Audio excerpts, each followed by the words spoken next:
الحمد لله الحمد لله وكفى والسلام على عباده الذين اصطفى خصوصا على سيد الرسل وخاتم الأنبياء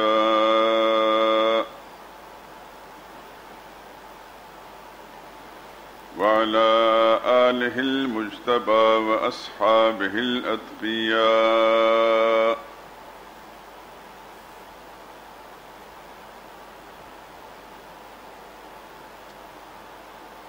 أما بعد فإن خير الحديث كتاب الله وخير الهدي هدي محمد صلى الله عليه وسلم وشر الأمور محدثاتها وكل محدثة بدعة وكل بدعة ضلالة وكل ضلالة في النار.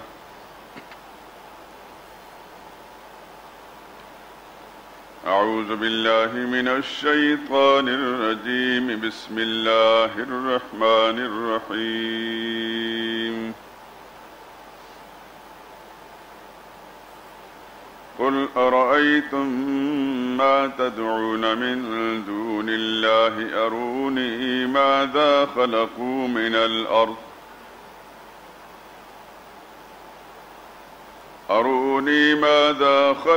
من الأرض أم لهم شرك في السماوات ائتوني بكتاب من قبل هذا أو أثارة من علم إن كنتم صادقين.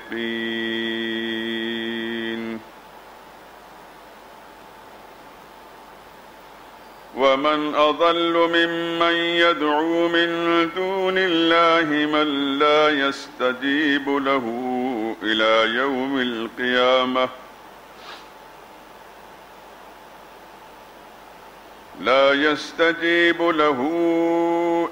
يوم القيامة وهم عن دعائهم غافلون.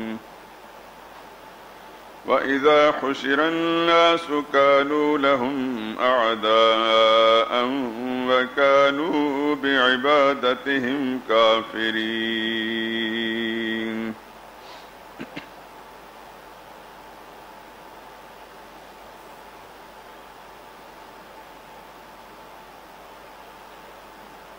ان سے پوچھئے بھلا تم نے ان چیزوں کو دیکھا ہے جن کو تم اللہ کے سوا پکارتے ہو؟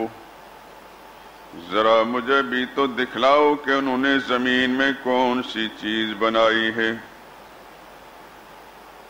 یا آسمانوں میں ان کی کوئی شرکت ہے؟ اگر سچے ہو تو اس سے پہلے کی کوئی کتاب میرے پاس لاؤ یا انبیاء کے علم میں سے کچھ منقول چلا آتا ہو تو اسے پیش کرو. اور اس شخص سے بڑھ کر کون گمراہ ہو سکتا ہے جو ایسے کو پکارے جو قیامت تک اسے جواب نہ دے سکے اور ان کو ان کے پکارنے کی خبر ہی نہ ہو. اور جب یہ لوگ جمع کیے جائیں گے تو وہ اس وقت ان کے دشمن ہوں گے اور ان کی پرستش سے انکار کر دیں گے. سبحان ربک رب العزت عما یصفون وسلام علی المرسلین والحمد للہ رب العالمین.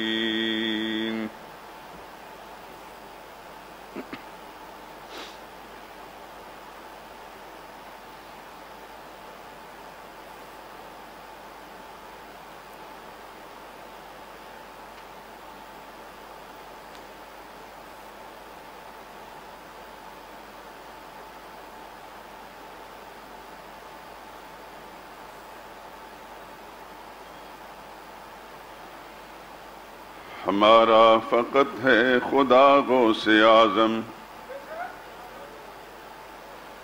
ہمارا فقط ہے خدا غوث اعظم، نہیں کوئی جس کے سوا غوث اعظم۔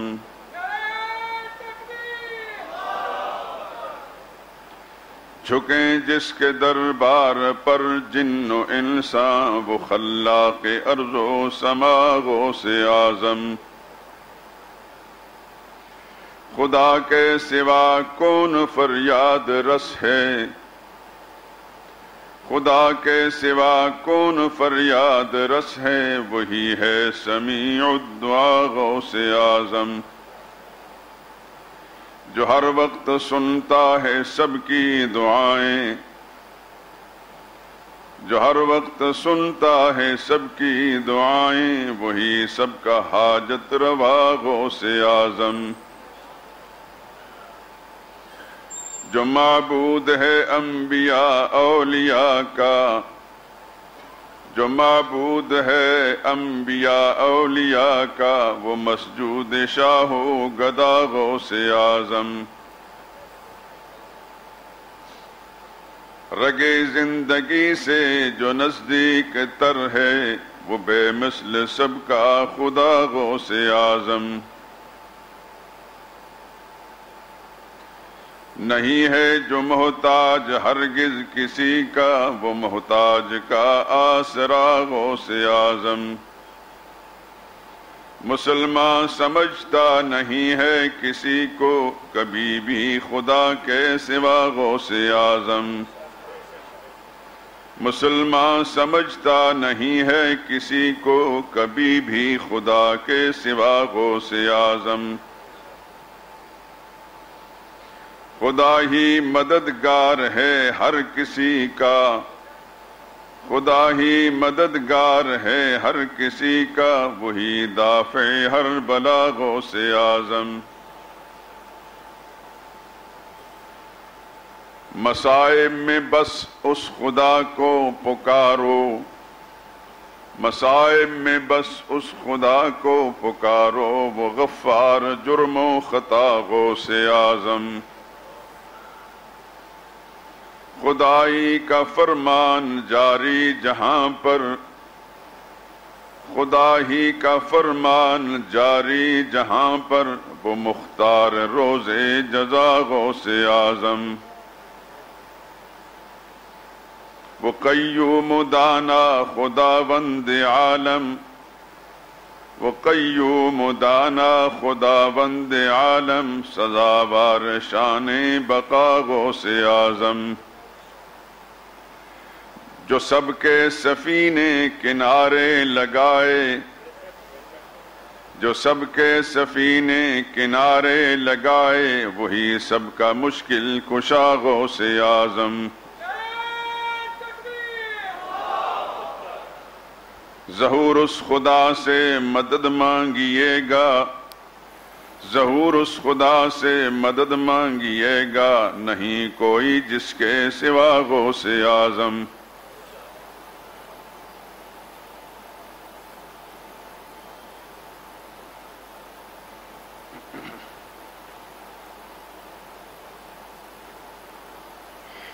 سرور عالم صلی اللہ علیہ وسلم کا ارشاد ہے، ان من البیان لسحرا،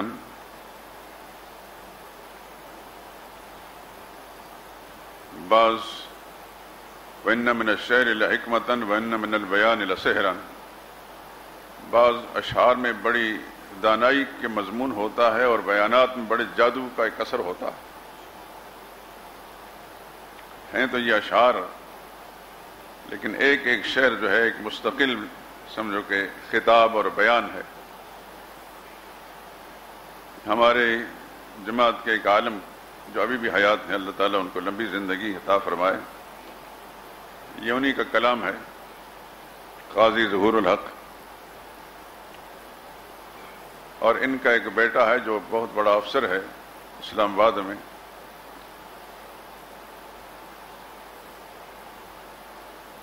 وہ بھی بہت بڑا ادیب اور شاعر ہے۔ یہ اپنے نام کے ساتھ ظہور الحق ظہور لکھتے ہیں، اور ان کا نام اظہار الحق ہے، اظہار الحق اظہار۔ بہت سلیم الفطرت ہیں، اللہ تعالیٰ لمبی زندگی عطا فرمائے۔ دارالعلوم تعلیم قرآن میں یہ استاد ہیں قاضی ظہور الحق۔ کبھی کبھی دارالعلوم کا جو ماہنامہ پرچہ لکھتا ہے اس میں اداریہ بھی لکھتے ہیں۔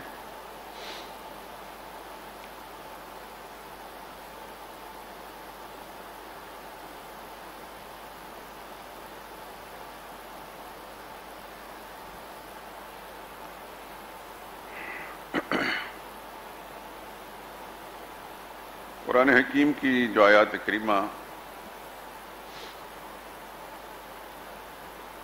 تلاوت کی اور ان کا ترجمہ میں پیش کیا ہے، یہ 26ویں پارے کی پہلی سورت سورہ احقاف، اس کی آیت نمبر 4، 5 اور 6 ہے۔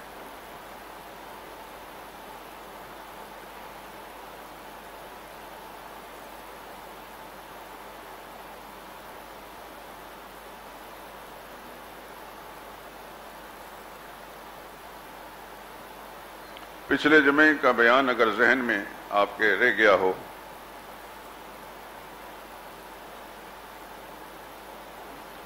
تو اس کا خلاصہ یہ ہے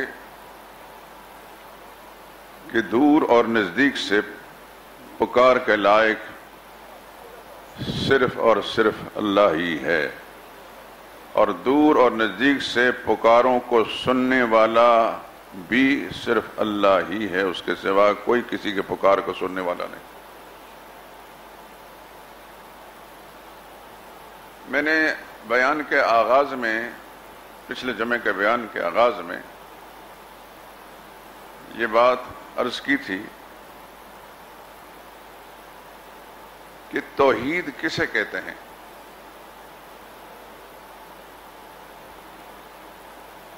اس کا معنی ہے لفظی معنی، لغوی معنی، ایک ماننا اور ایک جاننا، یعنی اللہ تعالیٰ کی ذات کو ایک ماننا، ایک سمجھنا،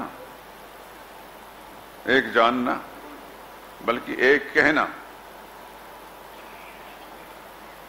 کیونکہ اگر کوئی شخص دل سے اللہ تعالیٰ کو واحد لا شریک مانتا ہے لیکن زبان سے اشہد ان لا الہ الا اللہ وحدہ لا شریک لہ، کہ میں گواہی دیتا ہوں کہ اللہ کے سوا کوئی اور الہ نہیں، وہ اکیلا ہی، اس کا کوئی شریک نہیں، اس کا اقرار نہیں کرتا، تو مسئلہ یہ ہے کہ مسلمان نہیں ہے۔ توحید کے لیے دل سے ماننا بھی ہے، اقرار باللسان، اور زبان سے اقرار کرنا، وہ تصدیق بالقلب، اور دل سے تصدیق کرنا بھی ہے۔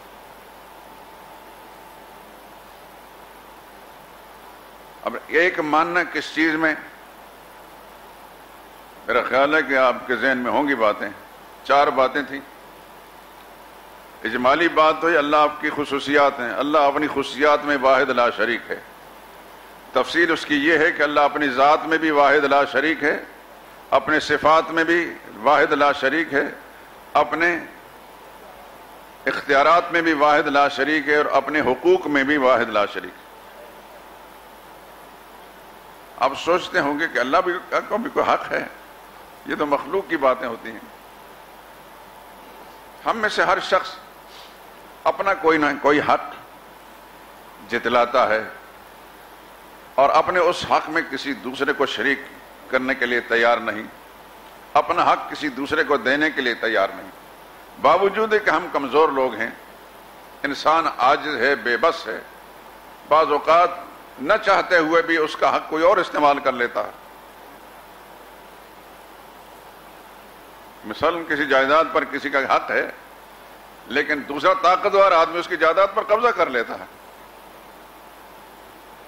بیوی پر انسان کا حق ہے، دل نہیں چاہتا کہ کوئی انسان اس کی بیوی جو اس کا مخصوص حق ہے اس کو کوئی اور استعمال کرے، حتیٰ کہ اپنے بھائی کے لیے، اپنے دوست کے لیے بھی، لیکن کبھی کبھی اس کی بیوی کو کوئی بھگا کر لے جاتا ہے۔ اس کی بے بسی کا یہ عالم ہے۔ لیکن جس ذات کا ہم تذکرہ کر رہے ہیں کہ اللہ اپنی حقوق میں بھی واحد لا شریک ہے، اس کے حق پر کوئی ڈاکہ ڈال نہیں سکتا، وہ علی کل شیء قدیر ہے، اس کا حق اس سے کوئی چھین نہیں سکتا۔ تو یہ 4 باتیں آپ کے ذہن میں رہنی چاہیے عقیدے کی درستگی کے لیے، یہ بات ضروری ہے۔ یہ گول مول جو ہمارے معاشرے کے اندر عقیدہ ہے، علماء بیان بھی نہیں کرتے، اللہ ان کو ہدایت دے۔ اللہ ان کو اپنی ذمہ داریاں سمجھ کر ادا کرنے کی توفیق نصیب فرمائے۔ ہمارے معاشرے کی اکثریت کا عالم یہ ہے کہ مولوی اور پیر جن کی ذمہ داری یہ تھی کہ اللہ کا دین بلا کم اوقاس، بغیر کسی رد و بدل کے، بغیر کسی خفا اور پوشیدگی کا پورا اللہ کی مخلوق تک پہنچائیں، یہ ان کی ذمہ داری تھی اور مخلوق کا حق تھا ان پر۔ لیکن ایک بیماری ان میں یہ ہے کہ یہ ہر وقت اس فکر میں لگے رہتے ہیں کہ ہم سے لوگ ناراض نہ ہوں۔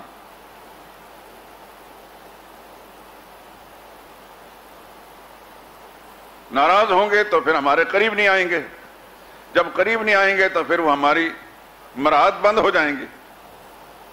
پیروں کو بھی یہ بیماری ہے اور بہت سارے ملاؤں کی بھی ہے کہ ہمارے چندے بند ہو جائیں گے۔ میں سمجھتا ہوں کہ جو یہ شخص سمجھتا ہے کہ ہمارے چندے بند ہو جائیں گے تو اس کا مطلب ہے کہ خدا کی ذات پر اسے ایمان نہیں ہے۔ جس اللہ نے ماں کے پیٹ میں اس کو کھلایا، اس کی ضرورتیں پوری کی ہیں، اس دنیا میں بھیج کر اس کو بھوکا سے مار دے گا۔ میں کہا کرتا ہوں کہ میں اس اللہ کو اللہ ماننے کے لیے تیار نہیں جو جنگل کے سوروں کو اور سمندر کی مچھلیوں کو کھلاتا ہے، لیکن جو اس کا دین بیان کرتا ہے اس کو بھوکوں سے مارتا ہے۔ ہمارا رب ہماری پیدائش سے ہزاروں برس پہلے ہمارے رزق کا انتظام کر چکا ہے، اور اس کی رزاقیت کا یہ عالم ہے کہ اس کی دھرتی پر کوئی کافر ہے تو وہ اس کو بھی کھلا رہا ہے، جو مسلمان ہے اس کو بھی کھلا رہا ہے، جو اس کا منکر اور باغی ہے اس کو بھی کھلا رہا ہے۔ آج دنیا جانتے ہیں بے شمار قومیں ایسی ہیں جو اللہ کے وجود کے منکر ہیں، لیکن اللہ تعالیٰ ان کو کھلا بھی رہا ہے، ساری آسائشیں اور سہولتیں ان کو دے رکھی ہیں۔ تو دین بیان کرنے کی وجہ سے انسان بھوکوں سے مر جائے گا، میں سمجھتا ہوں کہ سو اللہ کی ذات پر ایمان نہیں۔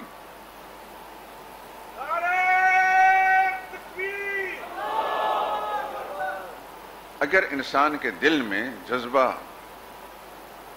ہمدردی کا ہو کہ جس کے سامنے یہ بات بیان کر رہا ہوں اس کی ہمدردی کے جذبے سے، انداز نصیحت کا ہو، فضیحت کا نہ ہو، ناصحانہ ہو،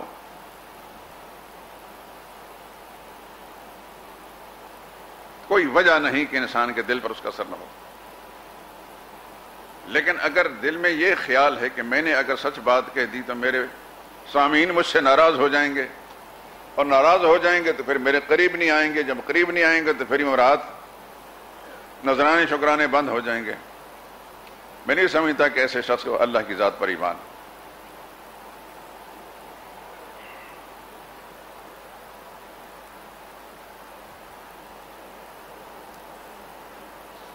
حضرت لاہوری رحمۃ اللہ تعالیٰ علیہ کی ایک بات ہم نے دیکھا تو ان کو نہیں سنا ہے، کسی نے سنا ہے کہ حضرت لاہوری فرمایا کرتے تھے کہ عام لوگوں کا تو ایک خدا ہے، یہ مسجد کا جو ملا اس کے دو خدا ہوتے ہیں، ایک تو رب العالمین ہے اور دوسرا مسجد کمیٹی ان کے خدا ہوتے ہیں۔ اللہ سے دعا کریں کہ مجھے ایک ہی رب کے ساتھ وابستہ رکھے۔ آج تک تو میرا ایک ہی خدا رہا ہے اور اسی کو خدا مانتا ہوں، وہی میرا رب ہے، وہی حاجت روا ہے، وہی مشکل کا ہے، یہ میرا اپنا عقیدہ ہے اور یہ سب تک بات منتقل کرتا ہوں۔ ایک لمحہ کے لیے، ایک پل کے لیے بھی مجھے اس غلط فہمی نہیں ہوئی اس معاملے میں۔ جو کتوں کو کھلاتا ہے، جنگلی سوروں کو کھلاتا ہے، سمندر کی انگنت مخلوق کو کھلاتا ہے، حشرات الارض کیڑے مکوڑوں کو کھلاتا ہے، آسمان میں فضاؤں میں اڑنے والے پرندوں کو کھلاتا ہے، مجھے کیوں بھوکوں سے مارے گا؟ میری ذمہ داری ہے کہ اللہ کا قرآن لوگوں کے سامنے پیش کروں۔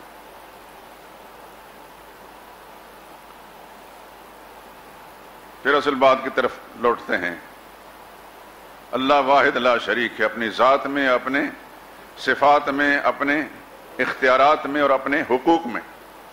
سب سے پہلے حقوق کی بات کی تھی۔ حقوق کو دوسرے لفظوں میں آپ کہتے تھے عبادت۔ سجدہ عبادت بھی ہے اور اللہ کا حق ہے، رکوع عبادت ہے اور اللہ کا حق ہے، نظر و نیاز عبادت ہے اور اللہ کا حق ہے، طواف عبادت اور اللہ کا حق ہے۔ اللہ کے گھر کا طواف کیا جا سکتا ہے، اگر دنیا میں کسی اور گھر کا طواف کرنا جائز ہوتا تو محمد مصطفیٰ صلی اللہ علیہ وسلم روزہ اتر کا طواف ہوتا۔ طواف عبادت ہے کہ نہیں؟ یہ اور اللہ کا حق بھی ہے۔ اعتکاف عبادت ہے اور یہ اللہ کا حق ہے۔ معتکف صرف اللہ کے دروازے پر بیٹھ سکتا ہے۔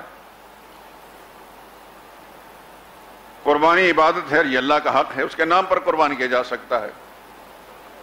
اسی طریقے سے یہ عبادت کی جو قسمیں، ان میں سے ایک قسم یہ ہے دعا اور پکار۔ دعا، بلکہ اس کو حضور صلی اللہ علیہ وسلم نے دعا کو ساری عبادت کا نچوڑ قرار دیا ہے، ساری عبادتوں کا خلاصہ قرار دیا ہے۔ ایک حدیث کے الفاظ یہ ہیں، الدعاء مخ العبادہ، دعا مخ یعنی مغز ہے، نچوڑ ہے، خلاصہ ہے عبادت کا۔ دوسرے الفاظ میں الدعاء هو العبادہ، دعا ہی اصل عبادت ہے، یعنی پکار۔ بات پکار کی ہو رہی ہے، اللہ کے سوا کسی اور کو پکارنا ناجائز ہے۔ اللہ کی پکار عبادت ہے اور غیر اللہ کی پکار شرک ہے۔ اللہ کی عبادت، اللہ کی پکار عبادت ہے اور غیر اللہ کی پکار شرک ہے، کیونکہ دور اور نزدیک سے غائبانہ پکاروں کو سننے والا اور مرادیں پوری کرنے والا صرف اللہ ہے۔ اس کے سوا نہ کوئی جاننے والا ہے کسی کی حاجت کو، نہ کسی کے پکاروں کو سننے والا ہے، اور نہ ہی اس کی مرادیں پوری کرنے والا ہے۔ تو دعا و پکار کس کا حق ہے؟ اللہ کا۔ پچھلے جمعے میں قرآنی آیات مختلف مقامات سے میں نے اسی موضوع پر بیان کی تھی، اور سورہ حج سے وہ آیت جیسے مثال بیان کی تھی کہ جو غیر اللہ کو پکارتے ہیں ان کے معبود خود ساختہ تو اتنے بے اختیار ہیں مکھی بھی نہیں بنا سکتے، بلکہ مکھی کوئی چیز چھین کر لے جائے اسے واپس لوٹا نہیں سکتے۔ آج جو آیتیں میں نے آپ کے سامنے تلاوت کی ہیں ان کا مفہوم پیش کرتا ہوں۔ قُلْ أَرَأَيْتُمْ مَا تَدْعُونَ مِن دُونِ اللَّهِ، میرے حبیب ان سے پوچھئے، مجھے دکھلاؤ ان کو جن کو تم اللہ کے سوا پکارتے ہو۔ ارونی ماذا خلقوا من الارض، مجھے دکھلاؤ تو صحیح انہوں نے زمین میں کیا کچھ بنایا ہے۔ دھیان سے سنیں اس بات کو، اللہ اپنے نبی کو حکم دے رہے ہیں، آپ ان سے ذرا پوچھ کر بتائیں کہ جن کو میرے سوا پکارتے ہو مشکل کشا سمجھ کر، حاجت روا سمجھ کر، انہوں نے زمین میں کیا کچھ بنایا ہے۔ یہ اتنی بڑی زمین جو جس پر دنیا چل رہی ہے، بس رہی ہے، لا تعداد انعامات حاصل کر رہی ہے، فائدے لے رہی ہے، اس زمین میں سے انہوں نے کیا کچھ بنایا ہے؟ کوئی ایک درخت بنایا ہو تو مجھے بتاؤ۔ یہ انسان درختوں سے بھی فائدہ اٹھاتا ہے، اس کی لکڑی سے بھی فائدہ اٹھاتا ہے، اس کے پھلوں سے بھی فائدہ اٹھاتا ہے، پھولوں سے بھی نفع حاصل کرتا ہے۔ بتاؤ میرے سوا جتنے آسمانوں والے یا زمین والے سب مل کر ان میں سے کسی ایک نے کوئی ایک پودا پیدا کیا ہو؟ ماذا خلقوا من الارض، ایک پتھر کا ٹکڑا ہی پیدا کیا ہو؟ جواب نفی میں ہے۔ دنیا کا کوئی انسان نہیں کہہ سکتا کہ یہ فلاں چیز فلاں نے بنائی ہے، سب یہ کہیں گے، اللہ کے فرمانبردار بھی یہ کہیں گے کہ یہ اللہ ہی کا بنایا ہوا ہے، نافرمان بھی یہ کہیں گے کہ اللہ ہی نے بنایا ہے۔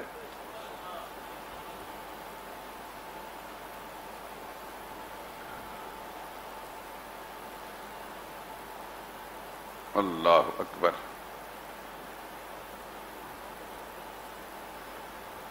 ام لہم شرک فی السماوات، چلو زمین میں اگر انہوں نے کچھ نہیں بنایا تو پھر اوپر کی طرف دیکھو، آسمان نظر آ رہے ہیں، آسمانوں میں کوئی انہوں نے کوئی چیز بنائی ہو، کوئی حصہ ڈالا، شرکن کوئی حصہ ڈالا ہو آسمانوں کی بناوٹ میں۔ لیکن جواب نفی میں ہوگا، کوئی نہیں کہے گا کہ آسمانوں میں بھی انہوں نے کوئی حصہ ڈالا ہے۔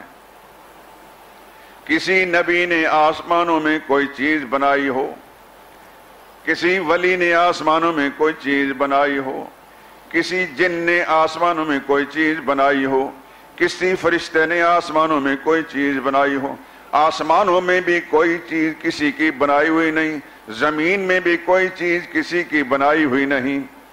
اللہ فرماتے ایتونی بکتاب من قبل ھذا، اگر انہوں نے کوئی کارنامہ سر انجام دیا ہے تو اس کی دلیل پیش کرو۔ دلیل کیا ہے کہ اس سے پہلے کوئی کتاب اللہ نے نازل فرمائی، اس میں یہ مسئلہ لکھا ہو کہ فلاں چیز فلاں نے بنائی۔ او اثارات من علم، یا سابقہ نبیوں میں سے کسی نبی کا کوئی واعظ سناؤ، کوئی تقریر بتاؤ کہ نبی نے فرمایا ہو فلاں چیز فلاں نے بنائی ہے۔ جواب کیا ہے نفی میں؟ جو اللہ کے ماننے والے ہیں وہ بھی کہیں گے کہ اللہ ہی نے بنایا ہے، کسی نے، اللہ کا کوئی کتنا بڑا مقرب کیوں نہ ہو، اللہ کا پسندیدہ کیوں نہ ہو، پسندیدہ تو ہیں اللہ کے، نیک تو ہیں، مقرب تو ہیں، لیکن زمین و آسمان کے بنانے میں ان کا کوئی اختیار نہیں ہے۔ جب اختیار نہیں تو پھر اللہ کے سوا اوروں کو پکارنا کیسا ہے؟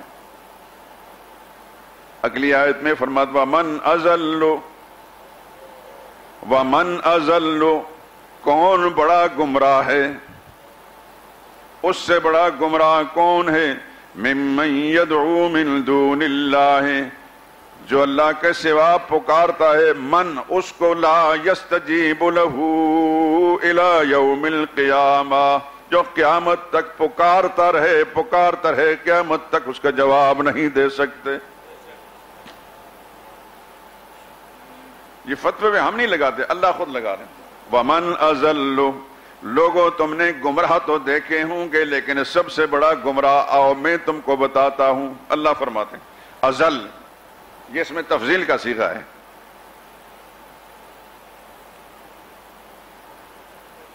جیسے نا آپ کبیر کہتے ہیں بڑے کو، اور اکبر کا معنی سب سے بڑا، زال گمراہ، اور ازل سب سے بڑا گمراہ۔ علیم جاننے والا، عالم سب سے زیادہ جاننے والا، اس میں تفضیل ہے، یہ گرامر کا قانون ہے۔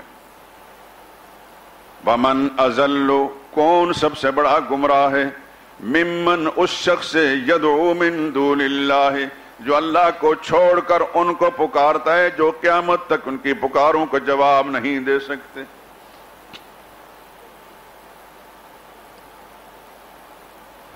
ایک بات پوچھتا ہوں میرے دوستوں، اپنے دل کو ٹٹول کا جواب دیجیے،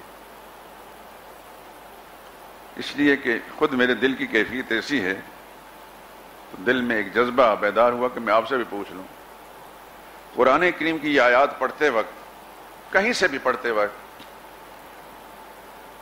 دل میں مسرت شادمانی کی وہ لہر اٹھتی ہے، اللہ کی قسم، جس کی سچی کتاب میرے ہاتھ میں ہے۔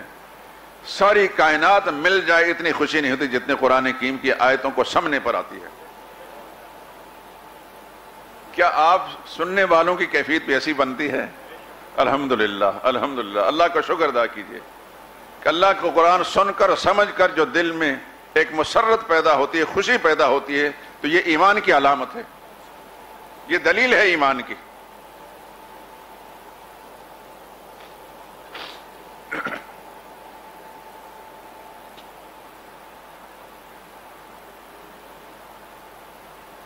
توحید کا سبق سن کر خوشی پیدا ہوتی ہے یا انقباض پیدا ہوتا ہے؟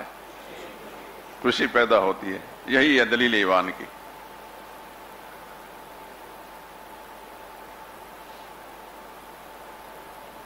کیونکہ انقباض جو ہے یہ زوال ایمان کی علامت ہوتی ہے۔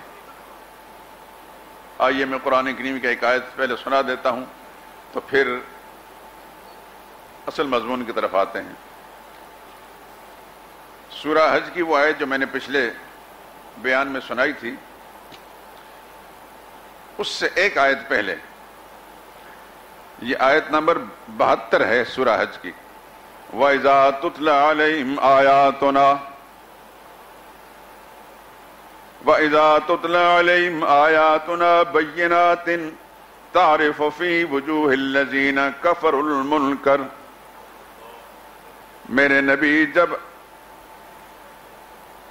ان باغیوں کے سامنے، قرآن کے منکروں کے سامنے میری آیتیں کھول کر بیان کی جاتی ہیں تو ان کی شکل بگڑ جاتی ہے، ان کے چہروں پر انقباض پیدا ہو جاتا ہے۔ ہمارے قاضی صاحب رحم اللہ فرمائے وٹ چڑھ جاندہ، یہ پنجابی کا لفظ ہے، آپ زیادہ سمجھتے ہوں گے۔ جب ہمارا قرآن ان کے سامنے کھول کر بیان کیا جاتا ہے تو کافروں کی خصلت یہ ہوتی ہے کہ ان کے چہرے اداس ہو جاتے ہیں، چہرے بگڑ جاتے ہیں، اور اتنا بغض بھر جاتا ہے ان کے دلوں میں، یکادون یستون بالذین یتلون علیہم آیاتنا، ان کا بس چلے تو ہمارا قرآن سنانے والوں پر حملہ کر کے ان کو ختم کر دیں۔ ان کا بس چلے تو قرآن سنانے والے پر حملہ کر دیں۔ اللہ فرماتے ہیں قل، میرے حبیب ان کو بتا دیں، افأنبئکم بشر من ذالکم، آج قرآن سن کر تمہارے جو چہرے بگڑتے ہیں، اداسی پیدا ہو جاتی ہے، انقباض پیدا ہو جاتا ہے، نفرتیں پیدا ہو جاتی ہیں، آؤ میں تم کو بتاتا ہوں، اس سے بڑی چیز تمہیں بتاتا ہوں کہ اس کو دیکھ کر بہت بڑی اداسی ہوگی، بہت پریشانی ہوگی۔ افأنبئکم، کیا میں تم کو اس سے بھی بری چیز بتا دوں؟ وہ کیا ہے؟ النار، وہ آگ ہے جس کا سامنا تم نے کرنا ہے، اس کو دیکھ کر تم بڑے اداس ہو جاؤ گے۔ آج میری آیتیں سن کر تمہیں جو اداسی ہوتی ہے، اس سے بڑی اداسی اس وقت ہوگی جب تم آگ پر پیش کیے جاؤ گے۔ وعدہ اللہ الذین کفروا، جس کا اللہ نے ان کافروں سے وعدہ کیا، وبئس المصیر، بہت بری جگہ جہاں وہ پہنچیں گے۔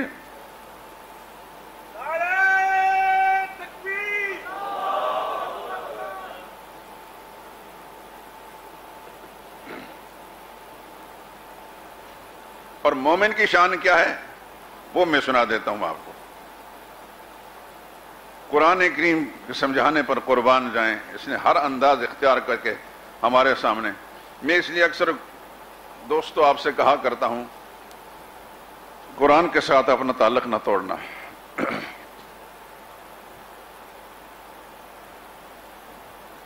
ایمان والوں کی، انما المؤمنون الذین،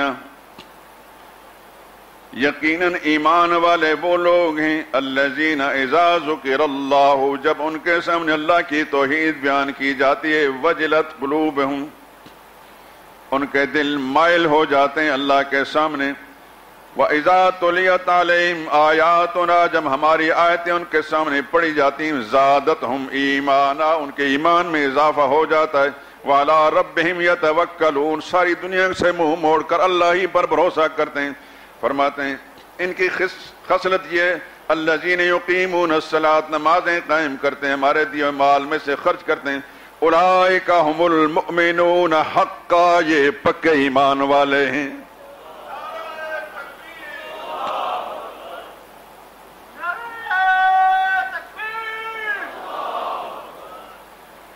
قرآن نے دونوں رخ بیان کر دیے۔ قرآن سن کر جس کا چہرہ اداس ہوتا ہے، دل میں انقباض پیدا ہوتا ہے، یہ اس کے زوال ایمان کی علامت ہے۔ قرآن کو سن کر جو خوش ہوتا ہے، ایمان بڑھتا ہے، اس کا پکے ایمان مومن ہونے کی علامت ہے۔ اللہ سے دعا کریں اللہ پاک ہمیں قرآن کریم کے ساتھ سچی وابستگی نصیب فرمائے، اور قرآن سنتے وقت ہمارے دل میں ایک مسرت کی لہر دوڑے، دل باغ باغ ہو جائیں، اللہ ہماری ایسی کیفیت بنا دے۔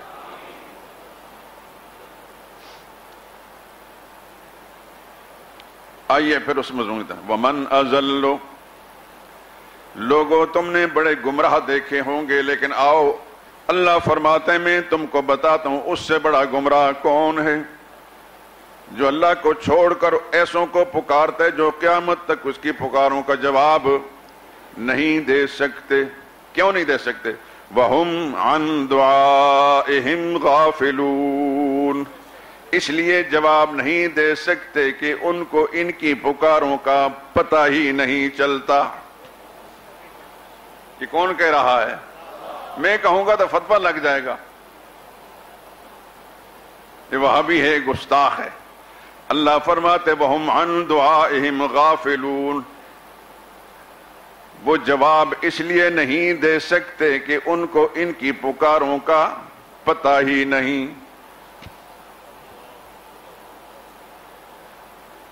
دور اور نزدیک سے ہر ایک کی پکاروں کو سننے والا کون؟ اللہ۔ ہر ایک کی حاجات کو جاننے والا کون؟ ہر ایک کے حالات کو جاننے والا کون؟ اور ہر ایک کی مرادوں کو پورا کرنے والا کون؟ وہ صرف اللہ ہے۔ نہ تو یہ کسی کی پکار کو سنتے ہیں، نہ کسی کی مرادوں کو، حالات کو، حاجات کو جانتے ہیں، نہیں کسی کی مراد پوری کر سکتے ہیں۔ جو خود قرآن کا دوسرے مقام پر والذین یدعون من دون اللہ، سورہ نحل 14واں پارہ غالباً آیت نمبر 21 ہے۔ والذین یدعون من دون اللہ، جن کو یہ لوگ پکارتے ہیں اللہ کے سوا، لا یخلقون شیئا، لا یخلقون شیئا، وہ ایک ذرہ بھی نہیں بنا سکتے، وہم یخلقون، بلکہ خود بنائے ہوئے ہیں، خود مخلوق ہیں۔ اگلی بات بڑی سخت ہے، اگلی بات بڑی حوصلے سے سننی پڑے گی۔ وہ ایک ذرہ بھی نہیں بنا سکتے بلکہ خود بنائے ہوئے ہیں، خود مخلوق ہیں۔ کیوں نہیں بنا سکتے، کیوں نہیں کر سکتے؟ فرمایا اموات، وہ مردے ہیں، اموات، وہ مردے ہیں۔ کیسے؟ اتوں تو مردے نہیں، اندر ہوتے ہیں۔ اللہ کو پتا تھا کہ انہوں نے ایسی تعویل کرنی ہے، فرمایا اموات، وہ مردے ہیں، غیر احیاء، زندہ نہیں ہیں۔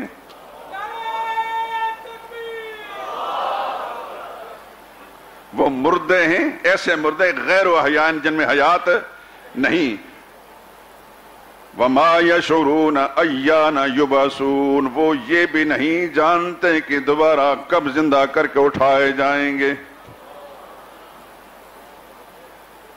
میں کوئی ناول نہیں سنا رہا میرے دوستو، اللہ کا کلام سنا رہا ہوں۔ خدا مجھے بھی اس کی فہم عطا فرمائے، اس پر زندگی کے آخری سانس تک قائم رکھے، اللہ تعالیٰ آپ کو بھی اس سے نواز دے۔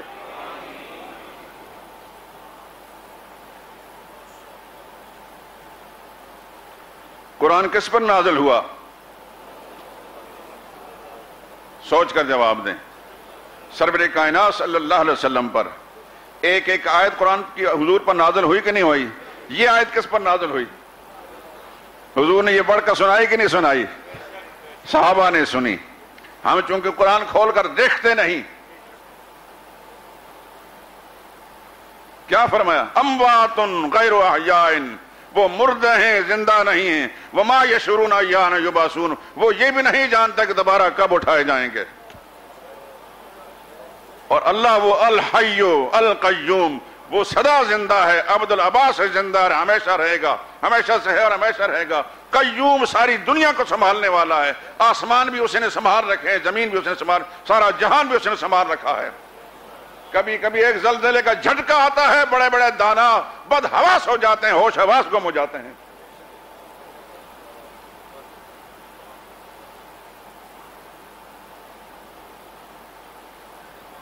سورہ حج کی ابتدائی آیتیں، اس میں قیامت کا منظر پیش کیا گیا ہے۔ یا ایھا الناس اتقوا ربکم، اے انسانو اپنے رب سے ڈرتے رہا کرو۔ ان زلزلۃ الساعۃ شیء عظیم، قیامت کا بھونچال بہت خوفناک چیز۔ یہ اللہ کی اطلاع ہے، ہماری گھڑی باتیں نہیں۔ یوم ترونہا تذہل کل مرضعۃ عما ارضعت، جب قیامت کا زلزلہ شروع ہو جائے گا، تذہل کل مرضعۃ، بھول جائے گی ہر دودھ پلانے والی ماں اپنے پیارے بچے کو، وَتَضَعُ كُلُّ ذَاتِ حَمْلٍ حَمْلَهَا، ہر حاملہ گھبراہٹ کے مارے اپنے حمل کو گرا دے گی۔ وَتَرَى النَّاسَ سُكَارَىٰ، ہر انسان کو یوں دیکھو جیسا نشہ پیا ہوا ہے، مدہوش ہے. وَمَا هُمْ بِسُكَارَىٰ، نشہ نہیں پیا ہوگا، وَلَٰكِنَّ عَذَابَ اللَّهِ شَدِيدٌ، اللہ کے عذاب کی شدت کے سبب ایسا ہوگا. دوستو قرآن نے ہر چیز بیان کر دی ہے. آج ہماری اس تمام مصائب،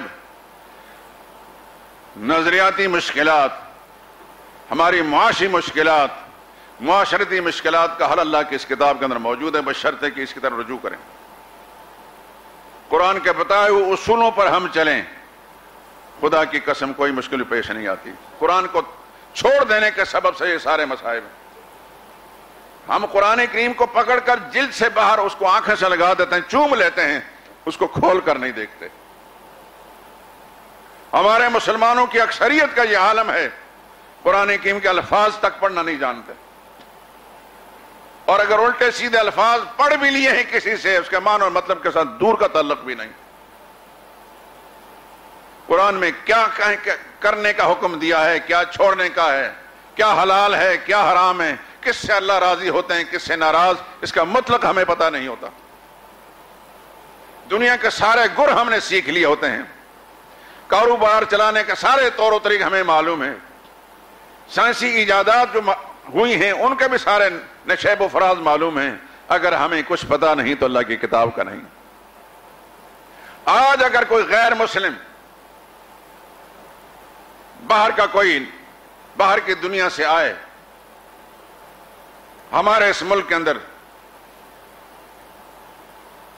اور یکا یک اس کے دل کے اندر ایک داعیہ پیدا ہو کہ میں اسلام قبول کرنا چاہتا ہوں، لیکن وہ پروٹوکول دینے والے حکام اعلیٰ اور افسران سے یہ کہے کہ مجھے اسلام کی خوبیاں بتاؤ، اسلام کے محاسن اور کمالات میرے سامنے پیش کرو، کچھ مجھے اشکالات ہیں، اشکالات رفع کرو، میں اسلام میں داخل ہونا چاہتا ہوں.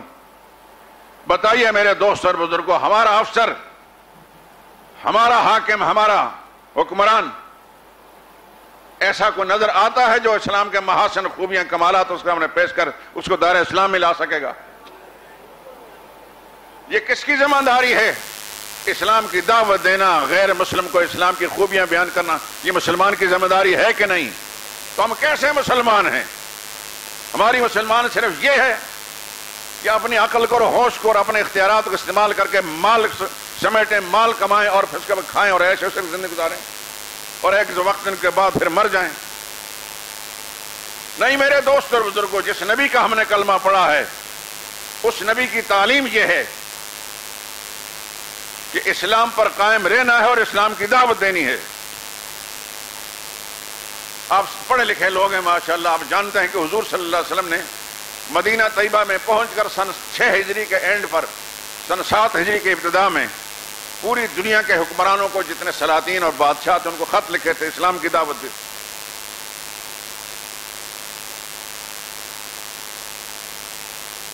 یہی نہیں کہ صرف مدینہ طیبہ میں ایک ریاست قائم کر دی بس ٹھیک ہے یہ سکون سے زندگی گزاریں گے، جو ہمیں چھیڑیں گے تو اس کو ماریں گے. اللہ کے پاک پیغمبر صلی اللہ علیہ وسلم نے اسلام کی دعوت دی اور یہی سبق دے کر کے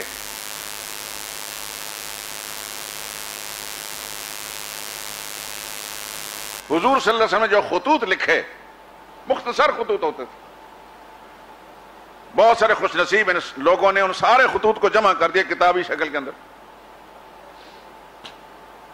حضور صلی اللہ علیہ وسلم کے ایک خط کا تذکرہ بخاری شریف کے بالکل ابتدا میں کتاب الایمان کے اندر بھی ہے، جو روم کے بادشاہ کو خط لکھا تھا. آدھی دنیا کا حکمران تھا اس زمانے میں، جیسا آج کا آدھی دنیا کا امریکہ ہے یا روس ہے. مختصر خط، رسول اللہ صلی اللہ علیہ وسلم نے فرمایا من محمد عبد اللہ رسول اللہ، محمد مصطفیٰ صلی اللہ علیہ وسلم کی طرف سے یہ خط ہے الى ہرقل. روم کا جو قیصر اس کا نام ہرقل تھا، عظیم روم، روم کا جو بڑا ہے، رومیوں کا بڑا ہے. اما بعد فانی ادعوک الی الاسلام، میں تمہیں اسلام کی دعوت دیتا ہوں. اسلم، اسلام قبول کر لے، تسلم، تو بچ جائے گا۔ پیغمبر کا خط دیکھیے صلی اللہ علیہ وسلم، حضور کا نام آیا تو صلی اللہ علیہ وسلم کہا کریں، 10 نیکیاں ملتی ہیں، 10 گناہ معاف ہوتے ہیں، 10 درجے بلند ہوتے ہیں۔ کوئی رسول اللہ صلی اللہ علیہ وسلم نے لمبے چوڑے القابات نہیں لکھے۔ یہ فرمایا اسلام قبول کر لے گا بچ جائے گا، نہیں قبول کرے گا تو تجھ پر تیرے انکار کا گناہ تو ہوگا ہی، تیری پوری قوم کے انکار کا گناہ بھی تیری گردن پر ہوگا۔ وہ خط بخاری شریف میں موجود ہے۔ اب جب اس کو خط ملا تو وہ پڑھا لکھا آدمی تھا کہ اس زمانے میں لوگ اپنا حکمران جاہل کو نہیں بناتے تھے، آج کے زمانے کے لوگوں کی طرح جاہلوں کو اپنے اوپر حکمران بنا کر مسلط نہیں کرتے تھے۔ جو سورہ اخلاص بھی نہ پڑھ سکیں۔ یہ دنیا کا انوکھا ملک ہے۔ انڈیا کی ایک ایکٹریس سورہ عصر سناتی ہے، نیٹ پر میڈیا پر آپ حضرات نے سنا ہوگا، ناچنے گانے والی ایک ہندو عورت سورہ عصر صحیح طریقے سے سناتی ہے، اس کا ترجمہ بھی سناتی ہے، اور پاکستان کا ایک وفاقی وزیر، ایک نہیں اگلا پچھلا، اگلا بھی اور پچھلا بھی، سمجھ گئے ہوں گے آپ، اور جو اگلا تھا وہ بار ایٹ لا بھی ہے، بیرسٹر ہے، سورہ اخلاص نہیں سنا سکا، اور پچھلے سبحان اللہ کیا کہنے، وہ خود اتنا جاہل انسان ہے کہ دینی اداروں کو کہتے ہیں یہ جہالت کی یونیورسٹیاں ہیں، اللہ کی پھٹکار اس پر یہ لعنت پڑی کہ سورہ اخلاص نہیں سنا سکا۔ یہ وہ کلمے کے نام پر بنایا گیا ملک۔ ہمارا حکمران جو بڑھ کے مارتا ہے تو کہتا ہے یہ عظیم اسلامی مملکت ہے۔ عظیم اسلامی مملکت کا حال یہ ہے کہ یہاں کا حکمران کو ایک مختصر سی صورت پہ نہیں آتی۔ میں دعوے سے کہتا ہوں، میرے جیسا ایک غریب طالب علم جو ہے ممتحنوں میں سے پوچھو کلمے کا معنی مجھے سنا دو۔ اگر یہ کہیں کہ اللہ کے سوا کوئی عبادت کے لائق نہیں تو میں پوچھوں کہ عبادت ذرا قسمیں بیان کو عبادت کون کون سی ہوتی ہے؟ انشاءاللہ دودھ کا دودھ اور پانی کا پانی ہو جائے گا۔ لیکن وہ قومیں جو ہیں اپنا حکمران کسی کوالٹی والے آدمی کو بناتے تھے،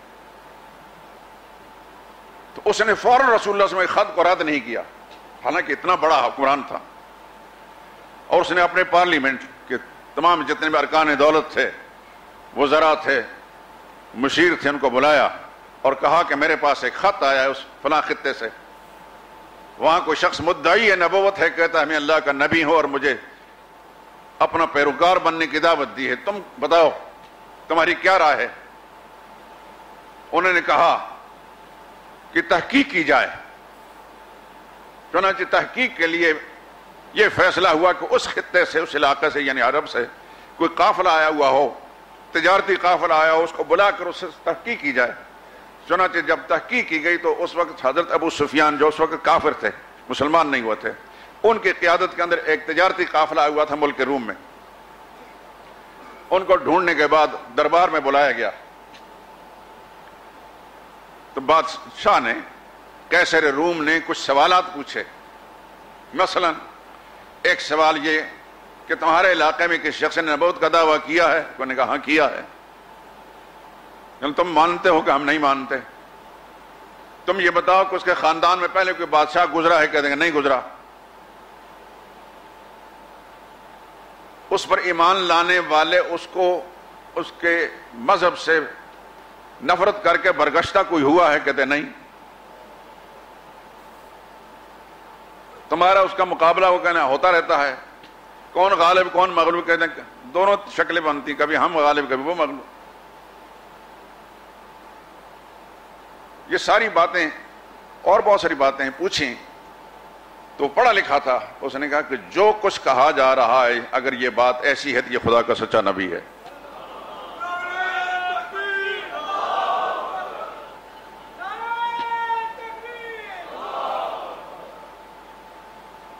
اب اپنی کابینہ کو مخاطب کر کے لگا میری رائے یہ ہے کہ ان کو مان لینا چاہیے، اس میں خیر ہے۔ جب یہ بات کہی نا تو ایک دم شور اٹھا، ایک غوغا ہوا، کہنے لگا ہم نہیں مانتے، ہم نہیں مانتے، ہم نہیں مانتے، اگر آپ مانتے ہیں تو آپ کو بھی اقتدار سے معزول کر دیں گے۔ جب اس کو یہ پتہ چلا کہ مجھے بھی اقتدار سے معزول کر دیں گے تو پھر اس نے فوراً پینترا بدلا، کہنے لگا میں تو تمہاری آزمائش چاہتا تھا، تمہارا امتحان لینا چاہتا تھا، میں کب مانتا ہوں۔ تو امام بخاری اس روایت کو لائے ہیں یہ بتانے کے لیے کہ قیصر روم جان چکا تھا، قیصر روم جان چکا تھا کہ محمد مصطفیٰ صلی اللہ علیہ وسلم اللہ کے سچے رسول ہیں، لیکن اس نے مانا نہیں۔ تو انہوں نے امام بخاری یہ بتانا چاہتے ہیں کہ ایمان نام جاننے اور پہچاننے کا نہیں، ایمان نام ماننے کا ہے۔ اس لیے یہ روایت آئے بخاری شریف کے اندر، اور اس ضمن میں یہ ساری صورتحال معلوم ہوگی۔ لیکن میں یہ عرض کرنا چاہتا ہوں کہ پیغمبر اسلام صلی اللہ علیہ وسلم مختلف حکمرانوں کا نام خط لکھے اور بہت سارے خوش نصیبوں کو ایمان کی دولت نصیب ہوئی، جیسے نجاشی شاہ حبشہ ہے، عیسائی تھا، اکیلا ہی مسلمان ہوا، اور حبشہ کی طرف ہجرت کرنے والے مسلمانوں کو اس نے وہاں پناہ دی اور ان کی خدمت کی، اور آخر میں نجاشی کے جب انتقال ہوا تو رسول اللہ صلی اللہ علیہ وسلم کو اطلاع ملی، کیونکہ وہ سارا علاقہ عیسائیوں کا تھا، بغیر جنازہ پڑے ان کو دفن کیا گیا۔ تو حضور صلی اللہ علیہ وسلم نے مدینہ طیبہ کے اندر نجاشی شاہ حبشہ کی رضی اللہ تعالیٰ عنہ غائبانہ نماز جنازہ پڑھائی۔ اس طرح اور بھی ہیں۔ تو مسلمان کی ذمہ داری ہے نہ صرف اسلام کو سمجھنا اور ماننا ہے، بلکہ اس پیغام کو دنیا میں پھیلانا بھی ہے، دوسروں کو دعوت دینا ہے۔ آپ قرآن کریم پڑھتے ہیں سورہ نمل 19ویں پارے میں، پڑھی ہے آپ نے، وہاں سلیمان علیہ السلام کا تذکرہ ہے، ہدہد کا تذکرہ ہے۔ یہ بھی جانتا ہے کہ سلیمان علیہ السلام کو اللہ تعالیٰ نے انسانوں کے علاوہ جنوں پر، پرندوں پر اور ہواؤں پر حکمرانی نصیب فرمائی تھی۔ ایسا بھی بادشاہ دنیا میں گزرا ہے، اللہ تعالیٰ نے اپنی رحمت کا سایہ حضرت سلیمان علیہ السلام کا اس سلطنت دی تھی۔ وہاں قرآن کریم کے اندر موجود ہے کہ اللہ کے پیغمبر نے ایک دفعہ پرندوں کی حاضری لی، تفقد الطیر، تو دیکھا کہ ہدہد نظر نہیں آ رہا، فرمایا ما لیا، مجھے کیا ہوا، لا ارى الہدہد ام کان من الغائبین، مجھے ہدہد دکھائی نہیں دیتا یا وہ کہیں غائب ہو گیا ہے۔ اور ساتھ ہی فرمان لگے مجھ سے اجازت لیے بغیر غائب ہوا ہے، لأعذبنہ عذابا شدیدا، سخت سزا دوں گا اور اس کو ذبح کر دوں گا، یا میرے پاس اپنے غائب ہونے کو دلیل پیش کرے گا۔ فمکث غیر بعید، زیادہ دیر نہیں گزری تھی کہ ہدہد صاحب آ گئے۔ کیا انداز ہے قرآن کریم کا۔ ہدہد آئے اور اپنی غیر حاضری کی وجہ بھی کہنے لگا حضرت میری غیر حاضری کی وجہ یہ ہے کہ میں اڑتے اڑتے ایک ایسے علاقے میں چلا گیا، وہاں ایک ملکہ حکمران ہے، عورت حکمران ہے۔ میں الفاظ سارے کے سارے آپ کو سنا دیتا ہوں، آپ کو لطف آئے گا۔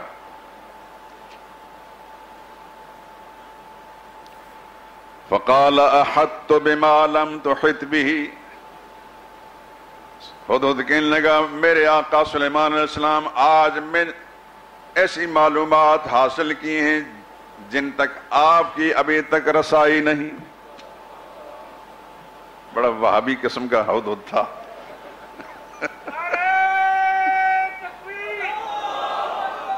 نبی سے کہتا ہے مجھے پتا چلا آپ کو پتا نہیں چلا۔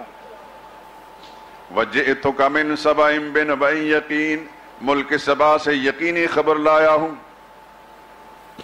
اب کیا ہے؟ انی وجدت امرأة تملکہم، میں نے وہاں پایا ایک عورت کو جو وہاں حکومت کر رہی ہے۔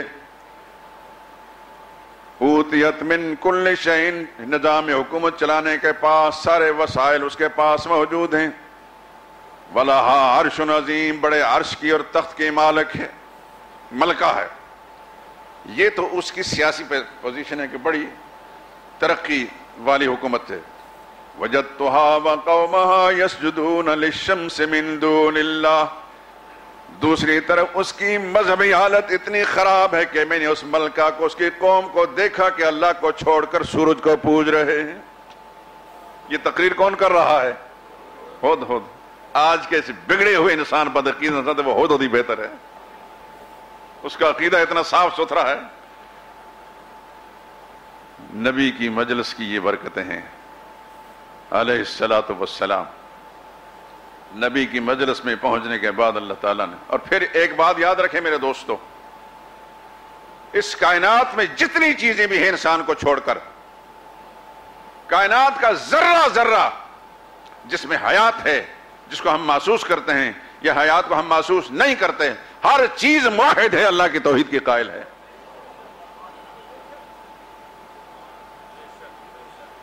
نہیں تو میرا دعویٰ ہے، چیلنج، روئے زمین پر کوئی انسان پیش کر سکے کہ فلاں جانور اس کے اندر شرک کے آثار پائے جاتے ہیں.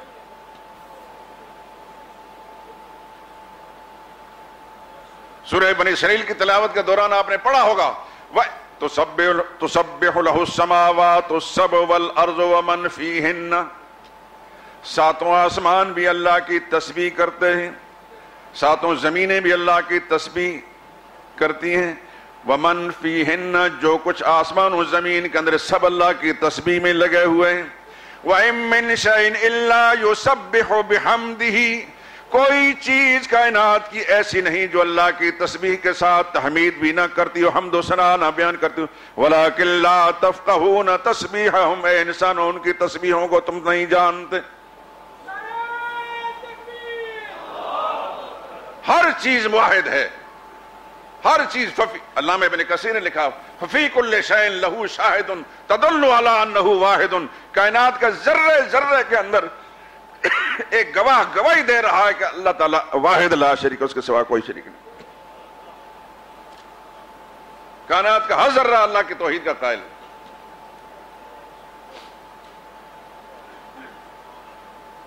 ایک چرواہے سے پوچھا گیا جو ساری زندگی بھیڑ بکریاں چراتا تھا، کہنے لگا بھیڑ بکریاں چرائی ہیں کہ اللہ کی پہچان بھی کی ہے؟ انہوں نے کہا کی ہے. دلیل کیا ہے؟ اب دلیل سنیے. کہنے لگا البارۃ تدل علی البعیر. مینگنیاں جب کہیں نظر آتی ہیں بھیڑ بکریوں کی تو پتہ چلتا کہ یہاں بکریاں گزری ہیں. وآثار الاقدام تدل علی المسیر. قدموں کے نشان نظر آئیں تو پتہ چلتا کہ یہاں سے کوئی گزرا ہے. افسماء ذات ابراج، یہ بڑے بڑے برجوں والے آسمان. وارض ذات فجاج، وسیع شاہراہوں والی یہ زمین. وبحار ذات امواج، اور یہ لہریں مارتے ہوئے سمندر ٹھاٹھیں مارتے ہوئے. الا تدل، یہ کہنے کی دلیل نہیں، علی السمیع العلیم الخبیر، کہ اس کائنات کا چلانے والی کوئی ذات ہے جو سمیع بھی ہے، علیم بھی ہے، خبیر بھی ہے. میں نے اس سے پہچانا، میرا کوئی استاد نہیں، کسی علامہ سے میں نے سبق نہیں پڑھا. بھیڑ بکریاں چرائی ہیں، کائنات کے ذرے ذرے کے اندر غور کر کے پتہ چلا کہ اس کائنات کو چلانے والی کوئی ذات ہے.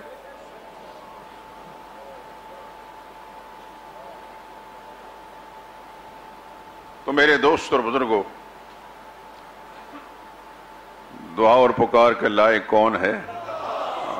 دور اور نزدیک سے ہر ایک کی پکاروں کو سننے والا کون؟ حاجت مند کی حاجات کو جاننے والا کون؟ اس کے مشکل حالات کو جاننے والا کون؟ اور اس کی مرادیں پوری کرنے والا کون؟ وآخر دعوانا الحمدللہ رب العالمین.